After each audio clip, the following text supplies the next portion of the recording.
చోట కుప్పకూలుతాయి, మామూలుగా కుప్పకూలవు.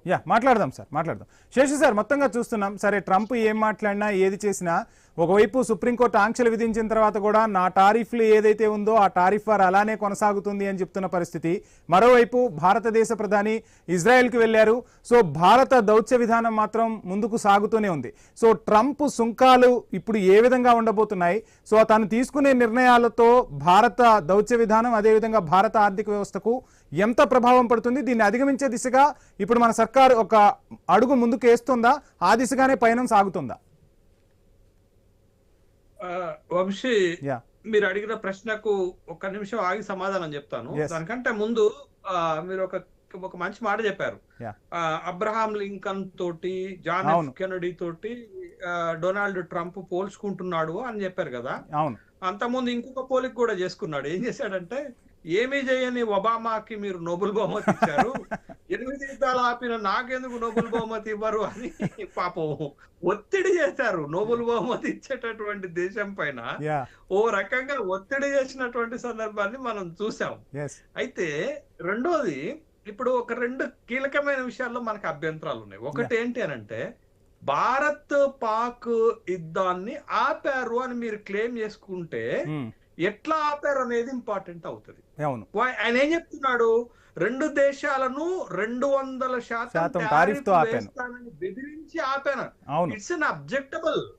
మీరెవరు అంత డిక్టేట్ చేయటానికి అనేది అబ్జెక్టబుల్. అందుకో మనకి నచ్చని అంశం అదే. రెండోది, ఇంకొకటి, మీరు అమెరికా ఫస్ట్ అనటంలో తప్పు లేదు. అమెరికాని రిచెస్ట్ కంట్రీగా ఇంకా ఎక్కువగా మార్చటంలో బిగ్ బ్యూటిఫుల్ లేకపోతే ట్రంప్ గోల్డ్ కార్డో ఇంకేదో మీరు టారిఫ్స్ పెట్టుకోవటంలో తప్పు లేదు. కానీ మీరు అమెరికాని రిచ్ గా మార్చే సందర్భంలో మీరు ప్రపంచాన్ని పేదగా మార్చాలని అనుకోవడం తప్పు అవుతుంది. బట్ మీ యాటిట్యూడ్, మీరు ఒక ప్రపంచ పెద్దన్న పాత్రలో ఉన్నప్పుడు మీరు కోఆర్డినేషన్ చేయాల్సినటువంటి అవసరం ఉంటది. WHO నుండి బయటకు వస్తా అంటాడు, వచ్చేసిండు. తర్వాత భద్రతా మండలికి వ్యతిరేకంగా శాంతి మండలి పెడతా అంటాడు. ప్రపంచంలో 66 ఇంటర్నేషనల్ సంస్థల నుండి ఏకపక్షంగా తప్పుకుంటానంటాడు. బట్ ఇవన్నీ కూడా తన బాధ్యతల నుండి తాను తప్పించుకుంటూ నేను అమెరికాని గొప్ప దేశంగా మలుస్తానని అంటే, అది ప్రపంచవ్యాప్తంగా అమెరికా పరువు తీస్తున్నావా, గొప్పగా తయారు చేస్తున్నావా అనేది ఒకటి వస్తుంది. ఇది ఒకటి. ఇంకొకటి ఏంటి అని అంటే, నేను 3వ సారి కూడా అధికారంలో ఉంటాను అని అంటే తను ఎవరితో పోల్చుకుంటున్నాడు తెలుసా? వ్లాదిమిర్ పుతిన్ తో పోల్చుకుంటున్నాడు. మీకు రష్యన్ రాజ్యాంగం కూడా ఏం చెప్తుందంటే 2 టర్మ్స్ కంటే ఎక్కువ ఉండరాదని చెప్తుంది. కానీ 2 టర్మ్స్ అయిపోయిన తర్వాత పుతిన్ ఒక స్ట్రాటజీలో ఏం చేసిండంటే, మెద్వెదేవ్ని అధ్యక్షుడిగా చేసి తను ప్రధానమంత్రిగా ఉండి రాజ్యాంగాన్ని మార్చాడు. రష్యాలో వీలైంది. మొన్న 2004లో ఎన్నికలు జరిగేటప్పుడు కూడా అక్కడ ప్రతిపక్ష నాయకుడిని పుతిన్ చంపాడు, నావాలిష్ ని. మీరు చంపాడని ఇటీవలనే దాన్ని బయటపడినటువంటి సందర్భం ఉంది. హత్య చేశారు. కానీ అది అమెరికాలో సాధ్యమైద్దా? అమెరికా రాజ్యాంగాన్ని కూడా ఇందాక పెంటపట్ పుల్లారావు చెప్పారు, 2 టర్మ్సే ఉంది. బట్ ఒక టర్మ్ ఆగి మళ్ళా పోటీ చేయొచ్చు అని ఒక క్లారిటీ లేదు. దాన్ని ఉపయోగించుకునే ప్రయత్నిస్తారంటే అమెరికా లాంటి దేశంలో అది సాధ్యం కాకపోవచ్చు అనే విషయాన్ని గమనించాలి. ఇది 3వది. 4వ అంశం ఏంటంటే, మీరు అడిగిన ప్రశ్న ఏంటంటే, భారత్ అమెరికా చేస్తున్నటువంటి ఏ ప్రయత్నానికి కూడా మనం లొంగట్లే. ఒకటి, రష్యా నుండి క్రూడ్ ఆపమని అంటున్నారు ఒకటైతే. రెండోది, ట్రేడ్ డీల్ సందర్భంగా మన పైన ఒత్తిడి చేసి మన మార్కెట్ ని ఓపెన్ చేయాలంటే ఓపెన్ చేయకపోవటం.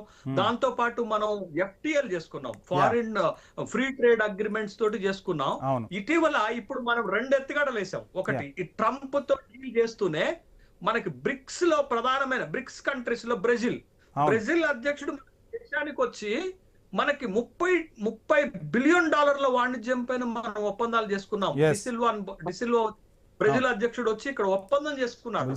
అంటే బ్రెజిల్ పైన కక్ష కట్టినటువంటి ట్రంప్ కు వ్యతిరేకంగా మనం బ్రెజిల్ అధ్యక్షుడిని ఈ దేశంలోకి రప్పించాం. అదేవిధంగా ఇజ్రాయెల్ అమెరికాకి ఎంత దగ్గరో భారతదేశానికి కూడా అంత దగ్గర. భారత ప్రధాని ఇజ్రాయెల్ దగ్గరకు వెళ్ళి అటు వాణిజ్య ఒప్పందము, రక్షణ ఒప్పందాలు చేసుకునేటటువంటి అవకాశం ఉంది. అంటే భారత్ ఒక మల్టిపుల్ స్ట్రాటజీస్ లో వెళ్ళిపోతుంది. ఒక అమెరికా పైన డిపెండ్ అవ్వటము, అమెరికా డైరెక్షన్ లో నడవాలనో కోరుకోవట్లేదు. Bharat it's big economy in the world, big market in the world. మనం ట్రంప్ ఆదేశాలను పట్టించుకోవాల్సిన అవసరం లేదు, భయపడాల్సిన అవసరం లేదు. బట్ మనకున్న కన్స్ట్రైంట్ లిమిటేషన్ ఏంటంటే then America is a big trade partner to us. ఎందుకు వదులుకోవాలా? మనం ఈ కండిషన్స్ ఎప్పటికి ఉండేవే, బట్ ఎందుకు వదులుకోవాలి? వదులుకోకుండానే మనం then will go for the alternatives for the trade development. మనం అమెరికాని వదులుకోకుండానే ప్రత్యామ్నాయ మార్గాలకు వెళ్ళి మన ట్రేడ్ ని ఎక్స్పాన్షన్ చేసుకునే ప్రయత్నాలు చేస్తున్నాం.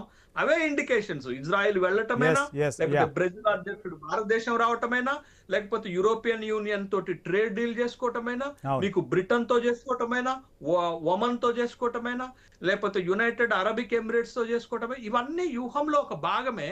బట్ ఆ వ్యూహాల్లో మనం సక్సెస్ అవుతున్నాం. ఎక్కడ ఫెయిల్యూర్ మనకు కనపడట్లేదు. బట్ ఆ ఫెయిల్యూర్ కనపడట్లేదు కాబట్టి భారతదేశం పైన ఏదో ఒక విధంగా అక్కసు వెళ్ళగక్కే ప్రయత్నం చేస్తున్నారు. అది మార్క్ రూబియో కావచ్చు, బీసెంట్ కావచ్చు, జేడి వాన్స్ కావచ్చు, లేకపోతే ట్రంప్ కావచ్చు, వాళ్ళందరూ భారతదేశాన్ని ఏదో ఒక కార్నర్ లో ఏదో ఒక విమర్శ చేస్తున్నారు. మరీ దారుణం ఏంటో తెలుసా? ట్రేడ్ డీల్ సందర్భంగా మన దేశాన్ని వాళ్ళు దూర్త దేశంగా అభివర్ణించారు. అంటే ప్రతి కార్నర్ లో, ప్రతి ఫేజ్ లో భారత్ ని ఇన్సల్ట్ చేసుకుంటూ చివరికి మనం యూరోపియన్ యూనియన్ తో ట్రేడ్ డీల్ చేసుకుంటే గత్యంతరం లేని పరిస్థితులలో భారతదేశంతో ఒప్పందానికి రావాల్సినటువంటి పరిస్థితి అమెరికాకి ఏర్పడింది, భారత్ కే ఏర్పడింది. సార్ ఇప్పుడు టారిఫ్ల కన్నా ముందు ఇటు అమెరికా, భారత్ కొన్ని ఒప్పందాలు చేసుకోబోతున్నాయి అని విన్నాం. సో ఇప్పుడు వాటికి బ్రేక్ పడింది. మరలా వాటికి సంబంధించి ఏమైనా చర్చలు జరిగే అవకాశం ఉందంటారా? లేదు వంశీ, రివైజ్డ్ మనం ట్రేడ్ డీల్ మాట్లాడుతున్నాం. ఎందుకంటే అమెరికన్ ఫెడరల్ కోర్టు తీర్పు వచ్చిన తర్వాత దాన్ని రివైజ్డ్ మన అగ్రిమెంట్స్ తో వెళ్తాము. ఇందాక ఒక ప్రశ్న మురళీ మనోహర్ సార్ రెహమాన్ గారిని అడిగారు, ఇప్పుడే ఎందుకు మళ్ళా పాత గాయాన్ని రేపుతున్నాడు ట్రంప్ అని అంటే, ఇంకా నేను భారతదేశాన్ని కంట్రోల్ చేస్తున్నాను అని చెప్పడానికి, అంటే ప్రపంచానికి చెప్పే ప్రయత్నం చేశాడంటారా? ట్రేడ్ అగ్రిమెంట్స్ లో తన ఒక మెట్టు దిగితే తన పరువు పోకూడదు అని నేను ఇంకా భారత్ ని డైరెక్ట్ చేస్తున్నాను, ఆల్రెడీ అప్పుడు డైరెక్ట్ చేశాను అని చెప్పేటటువంటి క్రమంలో ప్రతి సందర్భంలో భారత్ ప్రస్తావన తీసుకొస్తున్నాడు, సింధూర్ ప్రస్తావన తీసుకొస్తున్నాడు. బట్ ఇప్పుడు బూమరాంగ్ అయింది. ఏం బూమరాంగ్ అయిందంటే, ఇప్పటి వరకు నేను ఆపరేషన్ సింధూర్ ని ఆపాననే క్రమంలో భారతదేశాన్ని ఇన్సల్ట్ చేయబోయి ఇప్పుడు పాకిస్తాన్ కూడా దాంట్లోకి లాగటం వల్ల పాకిస్తానీస్ కూడా సెల్ఫ్ రెస్పెక్ట్ ఉంటుంది ఎవరికైనా. మరి అమెరికా ఫ్రెండ్లీ కంట్రీ అయినా వానికో సెల్ఫ్ రెస్పెక్ట్ ఉంటుంది కదా, దాని మీద ఇప్పుడు దెబ్బ కొట్టేసరికి పాకిస్తానీ పీపుల్ కూడా రియాక్ట్ అవుతుంది నెగటివ్లీ. Right sir.